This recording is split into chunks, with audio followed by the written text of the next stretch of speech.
Welcome to the channel. This is Holden from Classroom Camp. Today I'm going to be talking about the TikTok trend that has taken classrooms by storm, and that is none other than the 6-7 trend.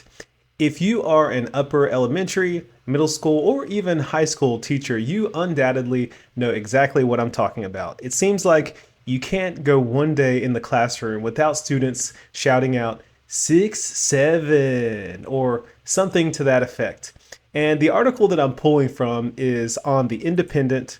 The headline reads, "What does 6-7 mean? The viral slang term being banned from classrooms." On The Independent, October 20th, 2025. And this article breaks it down for you. It says the generation's slang is driving teachers nuts. Educators across the country are banning the term 6-7, a nonsensical expression often blurted out, especially when 6 and 7 are mentioned together, with one person saying 6 and others responding 7. It often comes with an accompanying juggling hand gesture.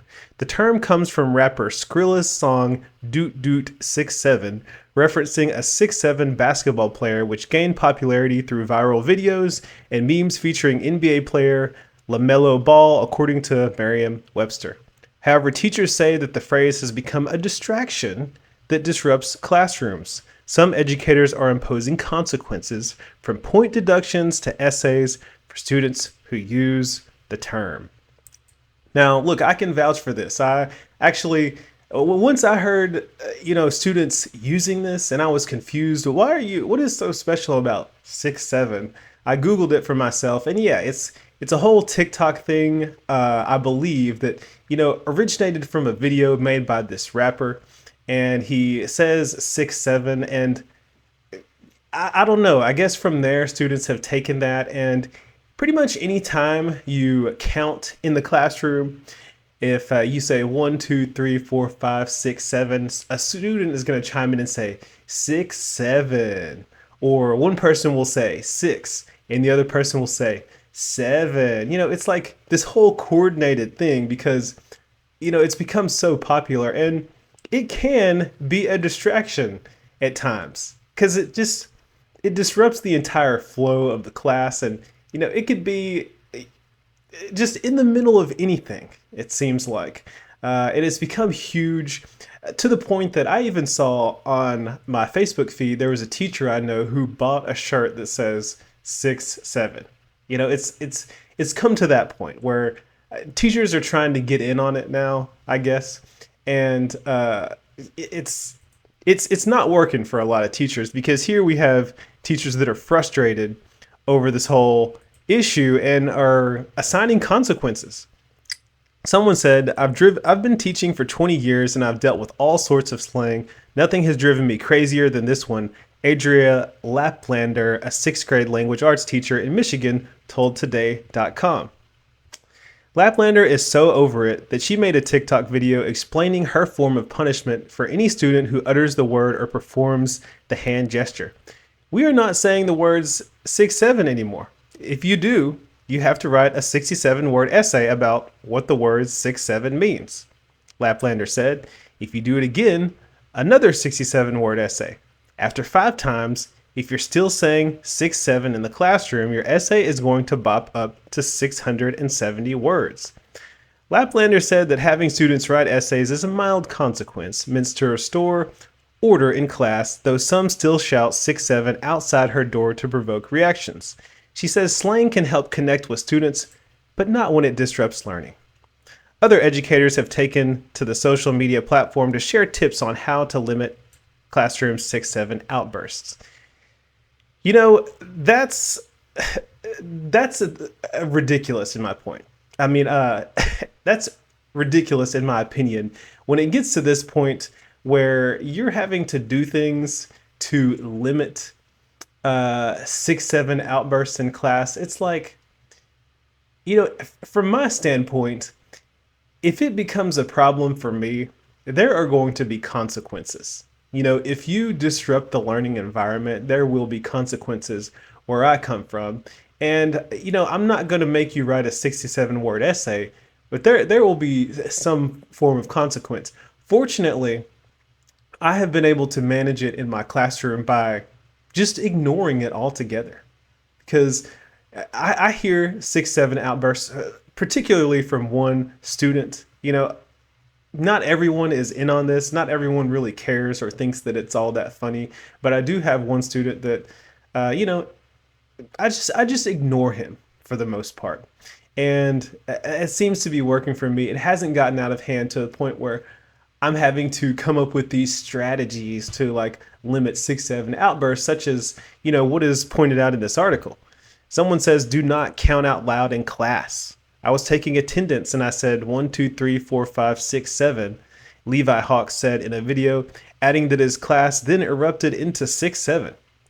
A fed up math teacher who goes by Miss Gemini on TikTok warned students that saying 6, 7 would result in losing 67 digital points, which are rewarded for good behavior.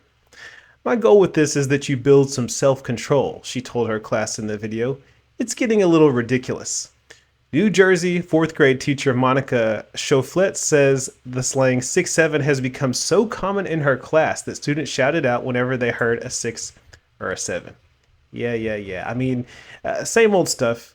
Basically, all saying the same thing. That it's just become a disruption for many teachers. And look, this isn't the first time something like this has happened. I tell people that TikTok has ruined a generation. I think because it's so just TikTok trends are so absurd.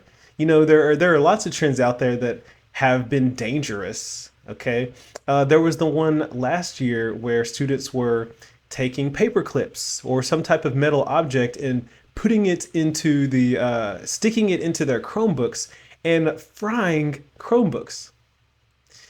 Just things like that just are dumb that students are following and doing in schools that are causing lots of problems. So this isn't the first time these types of things have happened, and it's not going to be the last time either. So, why they're even writing an article about it and talking about this. I mean, teachers get upset over a lot of things, and a lot of times rightfully so. 6, 7 just happens to be one of them, and it's not the worst of them, in my opinion. Yes, it can be frustrating sometimes to have students outburst 6, 7, after those those numbers are said, but it is what it is. Um, I had a student. I try to joke with these things sometimes. I had a student one time several weeks ago that we were going over some a study guide, and they said, "Can you go over numbers 4, 6, and 7 again?" And nobody said anything. And I looked at him and I said, "Can you say that again?" And he said, "Can you go over numbers 4, 6, and 7?" And I said, "You just said 6, 7." And the classroom laughed, because I was kind of getting in on it. He was like, and the student didn't understand at first. He was like, "Yeah, I was just saying numbers 6." And then he caught himself and was like, but yeah. So sometimes I will joke with students about it, but for the most part, my strategy is to just ignore it, because I think that when you give students attention and you show your frustration and you get upset over these things, students like to push your buttons, and they find what things get under your skin, and they will try to get at you to see what you will do. You just have to keep your cool, not let these kinds of things get to you, and ignore them, and just write it off as a matter of fact. Because for me, I say, look, 6, 7, that's great. I'm glad that you think that it's funny, but if it does become a classroom distraction, a disruption, then there are going to be consequences for this. I'm very logical with the way that I approach things with students, and not that I have had to say anything about 6, 7, but with other trends or other things that I've dealt with, students making noises, chirping in class, things like that. Keep your cool. Look, I'm glad you think it's funny. I'm glad that's great for you. There's a time for everything. There's a time, outside of class that you can do that. But hey, in class, if it continues, it's going to be a disruption, and that's going to be against my classroom expectations. there's going to be a consequence for that. So that's kind of my approach to this. But the reason I'm making this video is because I want to hear about your experiences. Why can't I talk today? I don't know. I want to hear about your experiences with potentially 6-7.